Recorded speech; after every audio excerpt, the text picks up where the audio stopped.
Hey guys, welcome back to Powerstroke boys. This is part 3 of swapping 2008 axles on my 2002 F-250. If you guys missed part 1 or part 2, we went ahead, got the rear axle cleaned up, painted it, installed it. We got about 600 miles on that rear setup. No problems, everything's tight. We're good to go there. Now, I will show you guys the track width in the truck did increase on both sides about 1.5 inches, so we do have some more positive offset, and the offset actually comes from the bigger hubs with the offset of the rotors, so that's where you guys actually get the width from the 05 and up style axle. That's why your track width will actually increase. So if you guys are looking for a natural track increase, or track width increase, you guys will get this also on top of the bigger brakes, better turning radius, also just heavier duty, much stronger parts. Now you guys can see, went ahead, got this axle pulled up here on the jack stand, same place where we did the rear axle. Wanted to give you guys a beforehand. Now this has been sitting for a couple weeks, so obviously the rotors are going to be rusty, the knuckles are going to have some scrapes and things like that from being moved. But other than that, everything's here. It's all original Ford tie rod inner and outers, original adjuster sleeve in the middle, original track bar. A lot of this is all just surface rust. There's no big pitting. There's no actual rust or rot. This is all just surface rust and a bunch of dirt. So a lot of this is going to clean up. Move over here. It's got the original Ford hubs. We might change these out, but I'm going to see if the hubs and the vacuum seals are still good, but if not, I'm going to end up probably replacing them. The axle's in really good shape. There was no leaks. Again, the diff fluid was at least serviced not too long ago. It's got a fresh RTV job with a fresh silicone gasket there. Other than that, this axle is going to take a little bit longer, so please be patient, guys. You know, I'm trying to work this in with my schedule. The front end's going to be at least a 3-day project, doing it by myself on my driveway. If I had a lift with an extra hand, you know, it would go much quicker, but I'm a one-man show doing all this on a budget with my time. So again, please be patient. Make sure you guys subscribe, click the notification bell, so if any updates come out with this series, you guys don't miss it.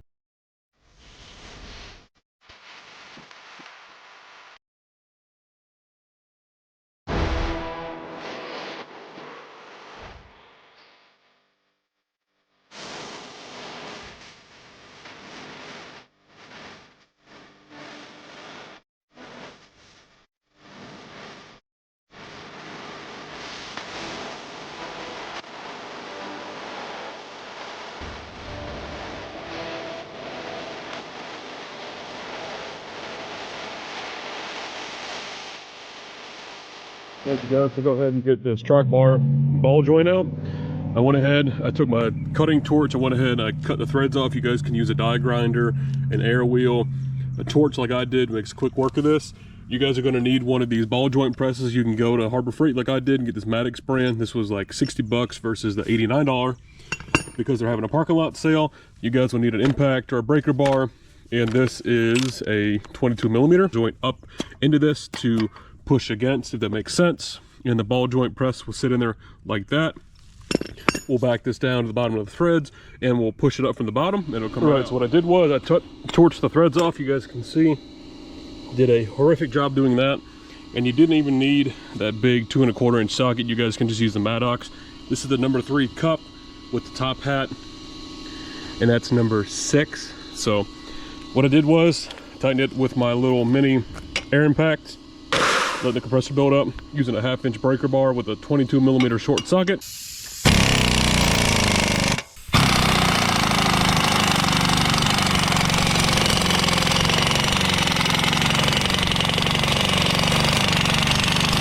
Guys, here's the old track bar ball joint. Got that out. Went ahead and I used a brass wire wheel on a drill. Clean this hole up. You guys can see, nice shiny surface all the way around, even on the bottom there. So we went ahead and I ordered some parts last night. We ordered Detroit Axle, ordered their front end kit, their track bar ball joints. Also I went ahead and ordered new hub seals, vacuum seals, and also the big yellow O-ring. We went ahead with Spicer brand name on those. Other than that, the U-joints look fine. If they got any play, I'll replace those once I get the half shafts out or the axle shafts out. Guys, I've got the front steering components here in the vise, got the left tie rod. I went ahead and used a permanent marker to mark the threads. So we go ahead and thread the new one in. We can get our alignment sort of spot on. Again, once I get this entire swap done, I will go ahead and get an alignment.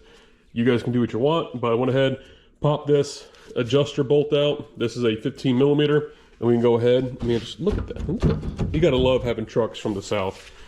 We can go ahead and just unthread this, and then do the same thing on this side. Undo the 15 here, undo this. This just keeps it from actually walking loose or moving. Go ahead, mark your threads. We'll go ahead, we're gonna use this center rack here. We're gonna end up reusing this. I'll clean it up, paint it. Passenger side outer tie rod's off. You guys have a bunch of threads, so make sure you have some patience. Gonna go ahead, get the driver's side off, spray some penetrating oil down in the relief slit. It'll help you guys. You'll thank me later. Just using a Milwaukee, forgot what you call these. Anyways, it'll come to mind. Using one of these, or pipe wrench to just latch onto here to turn it by hand. We'll throw this away and go ahead and get this on. Garbage. You guys can see how loose these things were. Yep. See, hi dog. But we need to hold on to these so we can get a measurement on both of them. So until then, interesting. Looks freaking good. Yeah, this was definitely changed not too long ago. Like I said, I think the truck that I got out of, if you guys saw part 1, definitely was not off the road long. Look at the spider gears. This thing was a drag truck. I would weld these front spider gears. But it looks good. Ring gear looks good. That's really promising. My $200 front axle. Definitely worth the money. Drained the front diff you guys saw last night or whenever. I'll throw that in. Went ahead and drained it. Looks good. Sprayed everything with WD-40. I'm going to go ahead, powder coat this front diff cover. Gloss white just like we did the back. Went ahead, nothing fancy. A wire wheel, a flapper disc on a grinder. Same thing on the back. Clean it up really well. And I'll rotor off. Get the brake caliper off first. You have two 21mm bolts that bolt to the knuckle there. Take the caliper, set it off to the side. Your rotor slides off, and you guys can see now we have our hub. We have our wheel speed sensor here. We need to go ahead, take that out. Then after that, we need to go ahead and take out our actual front hub. Then at that point, once we get the hub off, we can get to these hub assembly bolts back here. 21 for the hub bolts. You guys, go ahead and pull the speed sensor out. It's not necessary, but I just don't feel like pulling it behind I don't feel like pulling it from behind the backing plate, so I'm just gonna tuck it back behind. Use an Allen here. I used a 5mm to get this set screw out. Looks just like that. All right, we can leave that to the side. Now, we need to go ahead, pull our actual locking hub out. Okay. Also, while we're in here, we can go ahead and grease, make sure everything works good. If not, we'll go ahead and replace the locking hubs out. I'm using a Torx. This is a T27.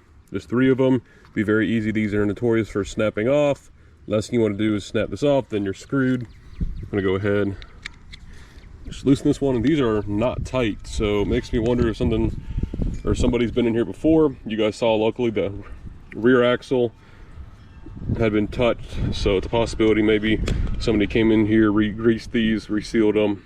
So all right, just using a flathead, go between the edge of the hub assembly and the back of the fascia of the actual locking hub, and you guys will just need to work this.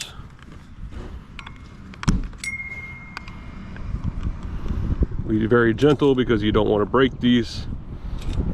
Just keep working it a little, and there's going to be like a metal cog. You guys can see here these tabs that holds it in, so we'll just keep working at it. There we go. Right. Definitely a little bit dirty. It looks like this was a fresh packing job with grease. It's not that bad. O-ring doesn't look too bad, so I think these will clean up. I'll inspect them later on the workbench, make sure they're good to go. But worst comes to worst, I'll just replace these O-rings and we're good to go. But other than that, I don't see any big water, moisture, anything like that. You guys can see there's actually a C-clip down in there. We need to go ahead, get some snap ring pliers in there to get that snap ring out. That'll enable us to be able to pull this hub assembly off and leave the actual hub shaft inside the actual housing. There's our C-clip. Sits down in the groove on the end of the axle stub. These are a set of Icon snap ring pliers from Harbor Freight. You guys know the deal. These are the 6-inch version out of the Icon kit. Takes these things out, no problem. All right, the C-clip's out. Let's go ahead and get these hub bolts out. All right, you got 4 studs, 4 nuts. There's 1, 2, 3, 4. Again, 21mm. Using a shorty with an extension. You guys can see we're starting to separate the hub assembly from the actual knuckle. What I'm doing is I turn the knuckle all the way inward, and I'm just knocking. You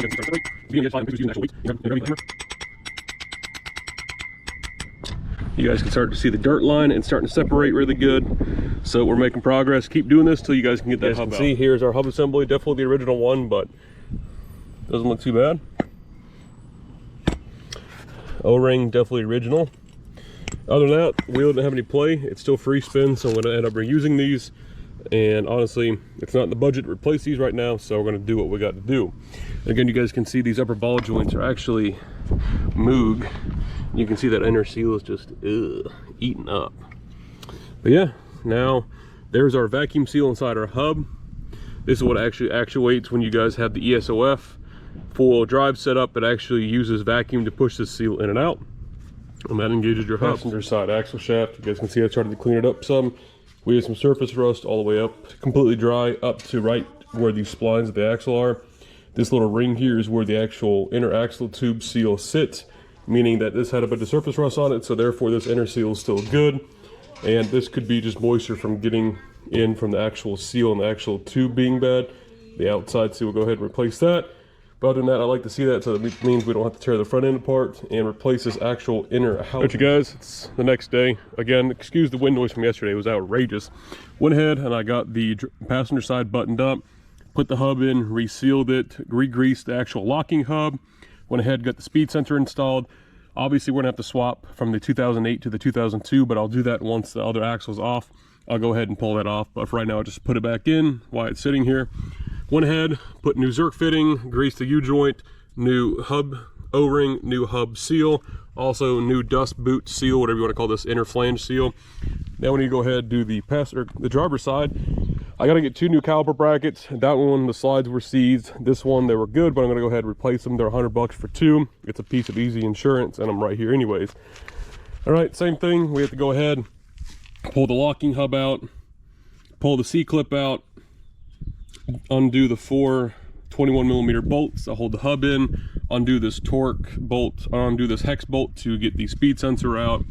Then we have to go ahead and pull the hub off, the backing plate, solid the axle shaft out, go ahead and get our new seal in, and basically just redo everything I just did. I'm going to show you guys how to do it step by step. That side I kind of just glanced over it. I wanted to get it done, make sure I had all the right parts and everything was going to come apart easy before I wasted my time, your guys' time, seeing some nonsense you didn't need to, you know, waste your life on.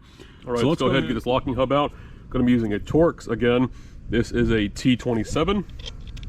Go ahead, break these loose.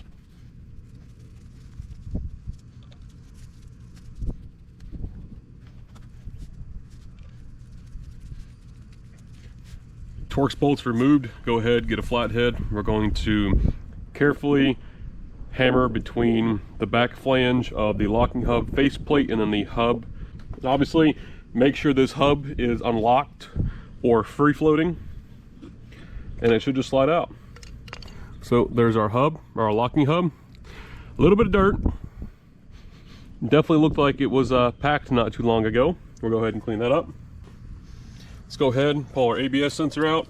I'm using a 5mm Allen. Sometimes you have to grab these with a pair of pliers because they get stuck via that O-ring. And eventually it'll come out like that. So guys, let's go ahead and get the C-clip out. These are the 6-inch pliers I got from Harbor Freight. And take the C-clip out. This holds the actual shaft inside, just like that. There's our C-clip. Right, let's go ahead and move the knuckle all the way to the right. Using a 21mm socket. And then we need to go ahead and hammer on this hub assembly. And we're going to break the bond between the knuckle and the hub assembly. Sometimes they can get seized and rusted in. Just take your time.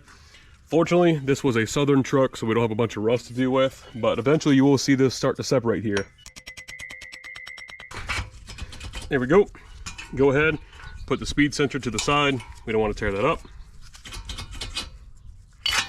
There you go. Your hub assembly and your backing plate will come off as one piece. So this next part, you're gonna need an air chisel. I like to come in here right behind the knuckle and just hit right here on the lip with an air gun. I'm using just a short flathead head.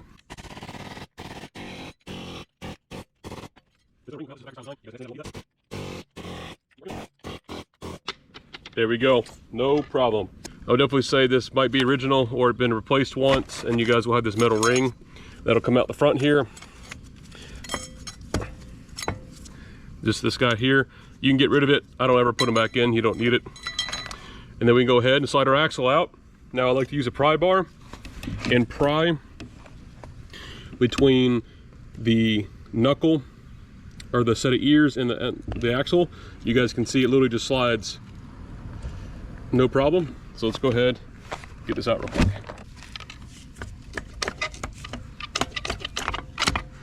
Takes a little pressure. Go ahead, slide your seal and your axle out. This inner flange seal out, it's very easy. Go to Harbor Freight, to your local parts store, and rent yourself one of these slide hammers. I personally own one because over the years I got tired of renting it, so I have one on hand. So here we go. Come in through the knuckle, all right, and tilt the head in. And you'll have to pull this inner seal out. There we go, there's the rubber. Go ahead, take our hammer, come back in here.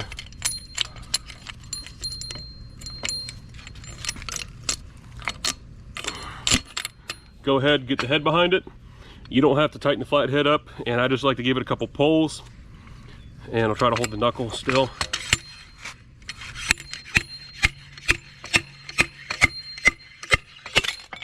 There you go, you guys saw it live action. There is your old seal. Looks like this one was replaced maybe, but so I'm gonna use a wire wheel to clean the inside of this knuckle out, get all this rust and grime. Same thing in here. I'm gonna be using the exact same method you guys saw earlier with the long extensions, and I'll stick a 3-inch wire wheel through here as well. Won't take much. I'll blow everything back out, brake clean it, and basically this side will be good for radio assembly. I'm gonna show you my little contraption to clean the inside of that axle tube. This is what I came up with. I have a 3-inch stainless steel wire brush that has a 1/4-inch hex on the end of it with a 1/4-inch 6.3/8 drive socket to a 23-inch long transmission 3/8 drive extension with another 10-inch 3/8 drive extension on the end of the drill. Okay, that 3-inch radius, no problem. Go ahead, spray some detergent in there, and this will fit perfectly. Again, this is a 3-inch stainless steel wire brush. It'll fit in there no problem. And you just basically put the drill on it and let it eat.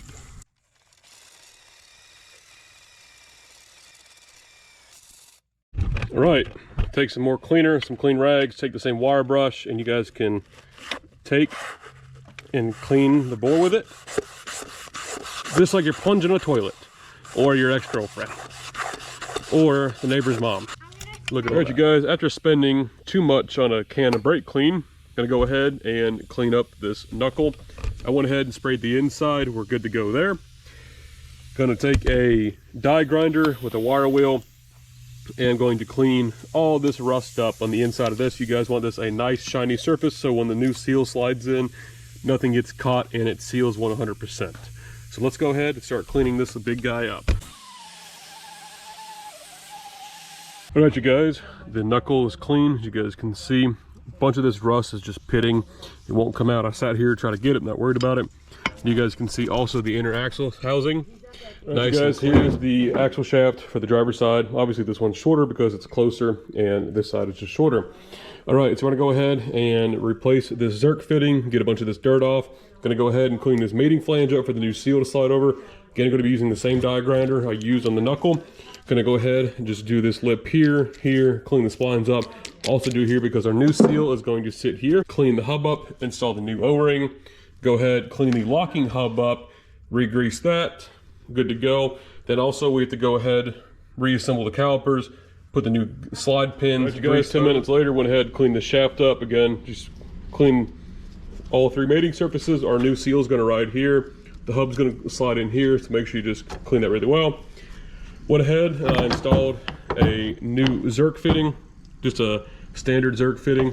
It's a 90-degree, so I can get my grease gun in here, and that joint spins a lot easier now. These were definitely dry.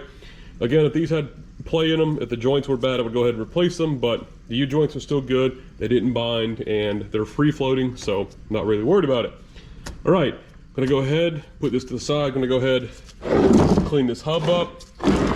Just like I did the passenger side, all I do is I wire wheel the fascia. I clean the inside, wire wheel this out, clean all the old grease out.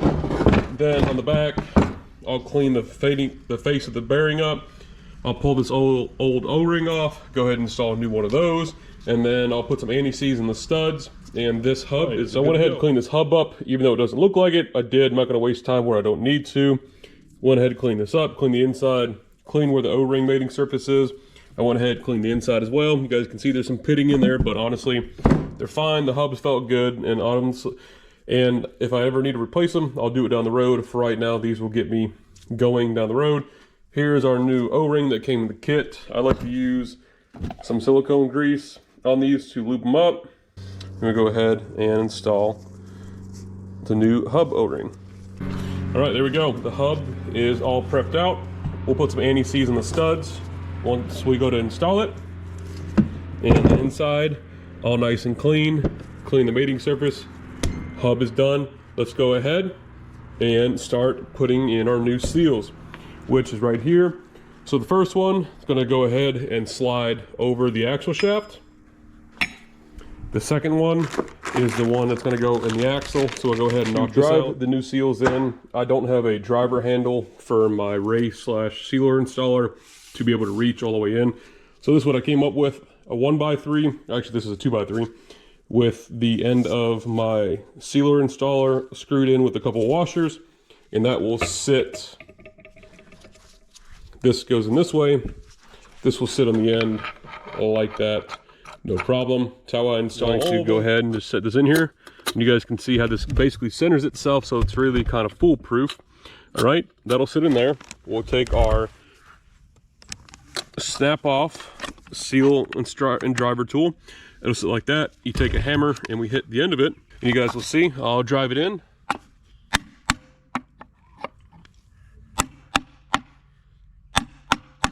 That's it. It's all nice and installed. Go ahead and make sure your groove, your lip is even all the way around. So the new seal, the new hub seal looks like this. This big guy is going to sit on this flange here. I'm gonna go ahead, take some of the super lube, the dielectric grease. I like to put a little bit on here, also put a little bit on the inside. Then also, once we drive this in the knuckle, I'm going to put a very small thin layer on the outside as well. I'll also put some on the inside of the knuckle. Putting these things in dry can actually prematurely tear the seal up. These things are not cheap. Last thing you want it to do is buy another one of these or replace it just because of user install.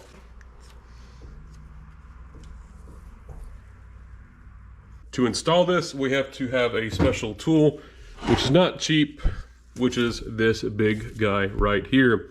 This is a seal and driver install tool for the 05 and up F-250 axles, and this simply just slides over the end of it like that to knock the seal on, all right? All right, there we go.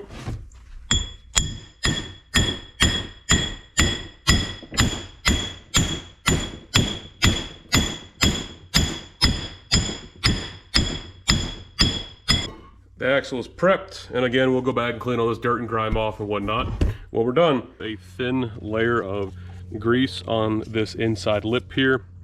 Again, putting these seals in dry can prematurely damage the seal. Get this axle installed. Slide it through. There we go. All right, it only seats so much. We'll take our installer tool again, slide it through, and basically you're going to hammer it till this just seats. And if you guys hammer it in too much, you guys can take a pry bar, pry in the inside of the knuckle against the axle shaft to pull it back out. Let's go ahead and do this. This is going to have a little bit of play till the hub bolts on it, so if you guys are worried about it, start the reassembly process. I went ahead, put some grease on the inside of this for the hub O-ring. All right, again, went ahead, cleaned our hub, put a new O-ring on, and when you guys go to install this, make sure you guys put the backing plate on. Ask me how I know. And make sure you guys orientate the hub so the hole for the speed sensor there faces upward at the 12 o'clock position. Now the orientation for the backing plate, you will have this pistol, this water gun looking indicator here. That is going to go toward the 1 o'clock position, okay? And slide the hub in through the knuckle.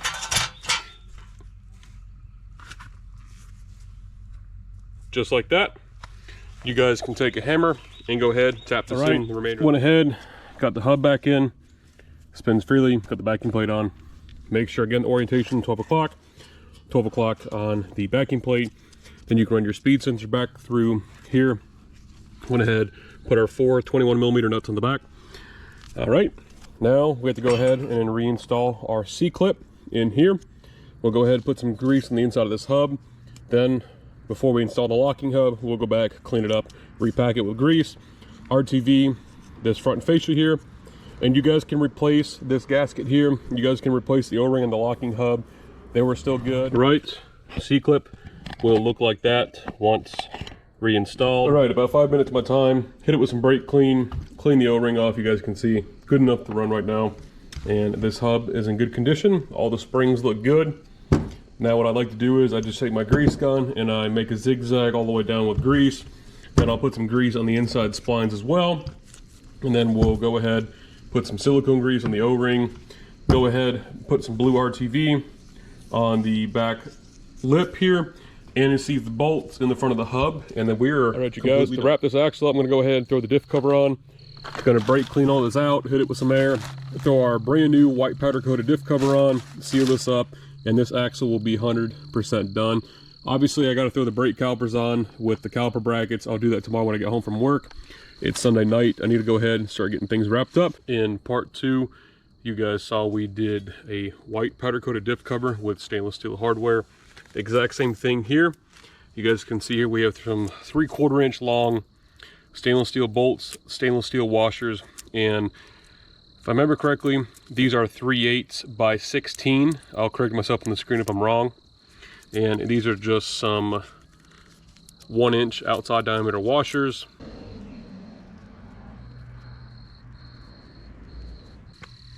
All right, so we went ahead and got our first coat on the diff. I'm gonna go ahead and put a small thin layer on the back of the diff cover as well, just so we have good surface. You guys can use gaskets, but to hit or miss, whether they seal, they don't seal, and honestly, I just don't like using. All right, you guys, there it is. I am tired. I need to clean up, get ready for tomorrow. But you guys can see, got all the excess RTV wiped off. Stainless steel hardware on the powder coat white just looks phenomenal. So we'll go ahead and we'll call it quits for today. Gonna go ahead, get this axle all pressure washed up, get it painted, and that'll be a wrap to the front axle tear down. All right, you guys, went ahead, got my mess cleaned up outside. I'm gonna go ahead, assemble the brake calipers, the slides, brackets, go ahead and grease all those up. I want to go ahead and replace both. Again, the driver's side was completely locked up. One of the pins was actually locked in. You guys can see here, these are the old ones. Brake pads basically look brand new. Gonna go ahead and reuse those. I'll clean the back of it up with a wire wheel. Went to the parts store, got some new slides, new slide boots, and new caliper brackets. Here are the part numbers. You have 14-1030. They're the same left and right. Then the pins, 14-167, 14-167, and then the dust boots are 16-171. One pack of dust boots comes with 4, and then 1 pack of slide pins per bracket you need. Alright, you guys, well, here's the finished product. I'm going to go ahead and end the video here for part 3 of the front axle teardown. I know it's been a couple weeks in the making, but I've been really busy trying to delegate time getting this thing done, working, and again, one man showing this, editing, recording. So if you guys made it to the end of the video, if you guys made it this far in the series, I appreciate you guys. If you guys are new here, make sure you guys like, subscribe, comment down below, tell me if you guys have any questions, if you guys are liking the series, and make sure you guys share with your friends and family. Helps the channel grow. But we went ahead, painted it, Rust-Oleum gloss black. That's the exact same paint I use in the rear axle. The gloss white, powder coated diff cover, stainless steel hardware makes this thing pop. A couple things we have to switch around, but I'll do this once the axle is up underneath the truck. I'm going to go ahead and install the calipers, the caliper brackets, and swap the speed sensors around. And again, I'll do that once the axle is up underneath the truck. It kind of saves some weight, and this thing is heavy as it is already. So if I can save a few pounds, make it easier to install, and to put all this inside the truck is not hard at all. So that's why, if you guys are wondering, that's why it doesn't have rotors or anything like that on it. But anyways, just wanted to show you guys this axle, and it's coming along nicely. Again, thank you guys for watching. If you guys did like the video, make sure you guys like, subscribe, again, comment down below, share with everybody you know. If you guys are liking the series, make sure you guys please like, please subscribe. I put a lot of time and effort in these videos, guys. I know it's been a couple weeks, but again, I'm just trying to find time. And again, if you made it to the end of the video, thank you again so much. I appreciate every one of you guys viewing and subscribing. We will see you in part 4 of getting this installed inside the truck. Stay tuned.